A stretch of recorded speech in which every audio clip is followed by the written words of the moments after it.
sa bawat luha, sa bawat paghihimagsik nitong puso ko.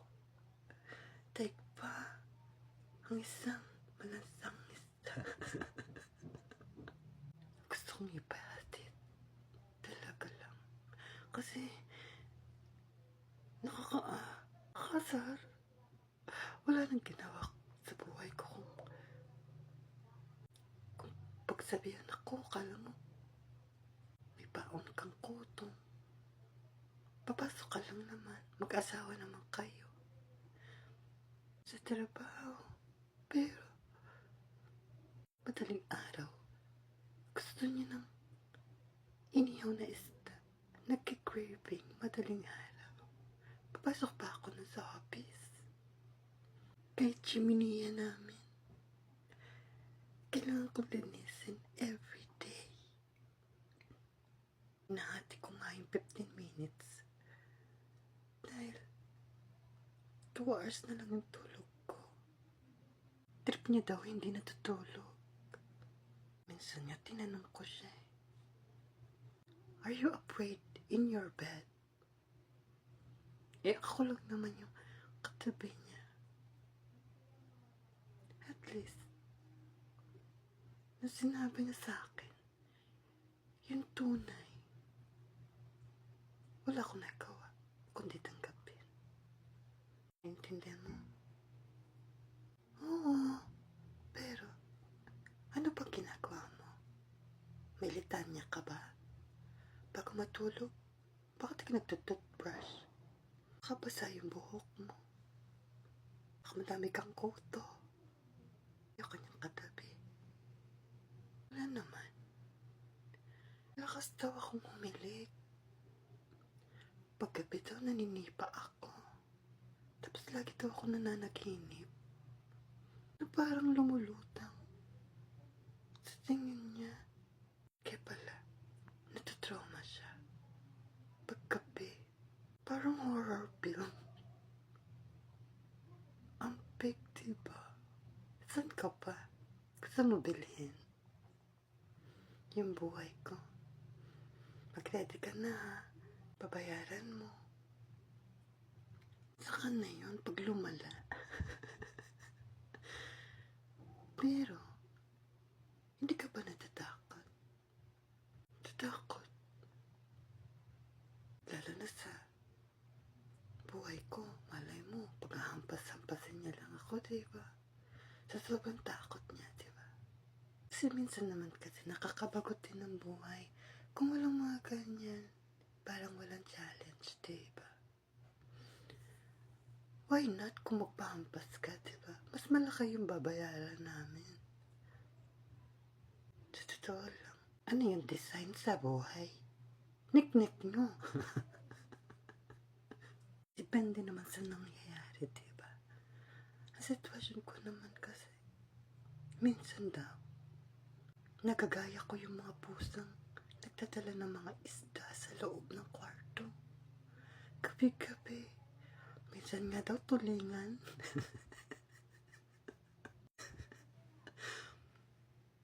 Chop na ba? Yung madami pang dugo. Kadiri. Di ba mula-mula na yung kwarto nyo? Kung inihaw yun, mas mataas yung bayad. Kasi mas kaiba. Sino nag-iihaw nun, diba? Kumbaga, sa story ng buhay mo, nagnanakaw ka pala ng inihaw. Tuwing matutulog ka. Pero hindi. Parang galing sa palengke. Kaya mura lang yun. At naglalambitin daw ako. Sa likod namin. Parang hobbies ko daw tuwing gabi. Nakabitin ako sa puno. Na parang nagsisirkus. Pinagkamalan pa nga akong crouching tiger. Diba? Kaya ko daw lumipad gamit ang mga sanga-sanga. Si Jade Box, kumbaga. Baka sa susunod nag-e-FPJ ka na, 'di ba, namumompiang sa ulo ng asawa mo. Mahirap yun intindihin. Para kang crouching tiger na lumilipad, na parang lumilipad dahil sa sanga. Kakaiba. Minsan nga daw nakikitulog daw ako sa kapitbahay namin. Tabi pa kami nung dati niyang mister. Nag-jealous siya. Tapos minsan naman, naghuhukay daw ako ng lupa gamit yung kamay ko. Doon ako natutulog. Sa hinukay ko. Siguro mga 4 feet. Baka may lahi kang daga.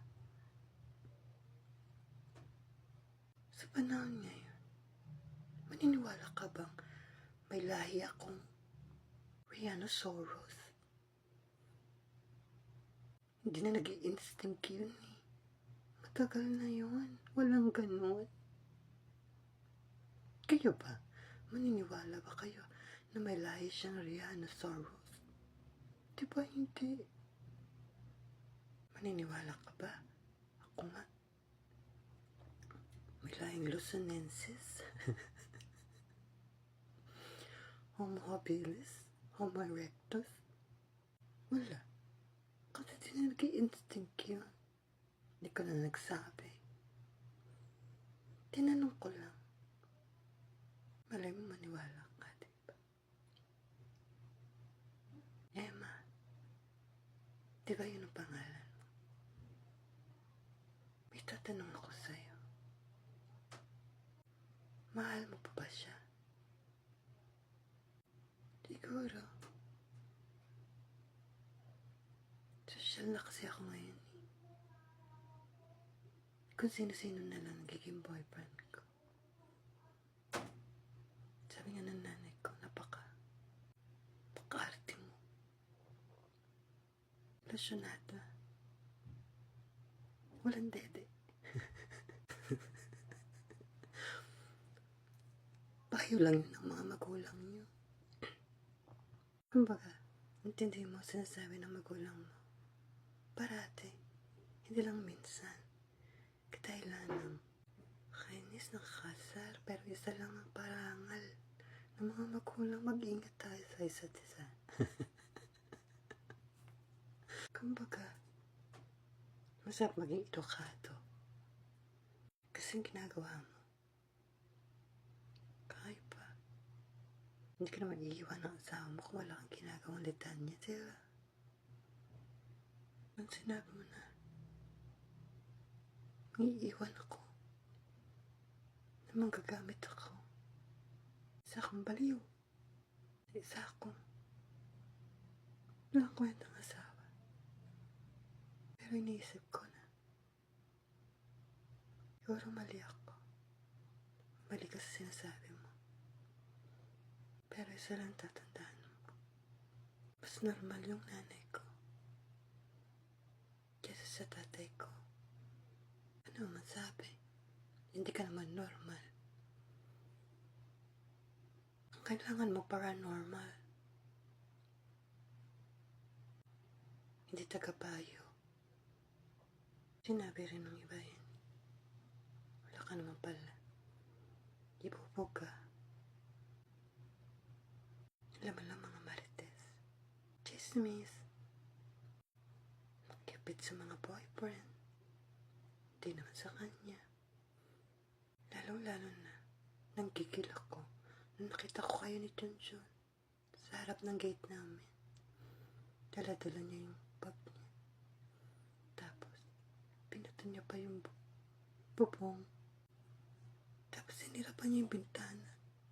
Tapos, pinasag niya yung salamin ng kotse. Nagalitan tuloy siya ng barangay. Makbo pa nga kayong dalawa. Landi mo kasi. Mga aso namin. Masama kami kasi. Tapos yun pala. Hindi naman pala ako yun. Si Yaya yun. Hindi naman pala siya yun. Diriki, palitan mo na. Nakakaya. Nahuli mo kami. Sige dito. Hindi naman pala siya yung chun-chun. Palisin mo na. Tayo